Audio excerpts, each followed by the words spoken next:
জানো তো সামারেই এই ওয়াটারমেলন জুসটা আমাদের বাড়ির সবার খুব প্রিয়। তো সেই দিন এই ওয়াটারমেলন জুস খেয়েই আমরা সামনেই একটা দারুণ জায়গায় চলে গেছিলাম। তো তোমরা তো জানোই আমি কোলাঘাটে থাকি। তো এখান থেকে শেরে পাঞ্জাব খুব একটা বেশি দূর নয়। তো সেই দিন ইভিনিংয়ে আমরা একটু শেরে পাঞ্জাব গিয়েছিলাম। আমি অনেক দিন পরেই অবশ্য শেরে পাঞ্জাবে ঢুকলাম। ঢোকার পরে আমরা কিছু স্ন্যাক্স খেয়ে আমরা যখন ভেতর দিকে যাচ্ছি তখন দেখছি এই সুন্দর একটা মিনি জুয়ের মতন জায়গা।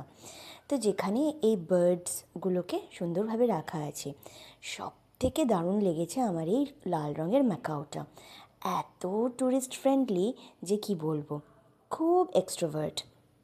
ইনকা তো ওর সাথে কথাই বলে যাচ্ছিল, পক পক পক পক করেই যাচ্ছিল। আমরা না আগে জানতামই না যে এখানে এত সুন্দর একটা জায়গা আছে, তাও আবার আমাদের বাড়ির এত কাছে। শুধু ম্যাকাও নয়, আরও অনেক ধরনের পাখি ছিল।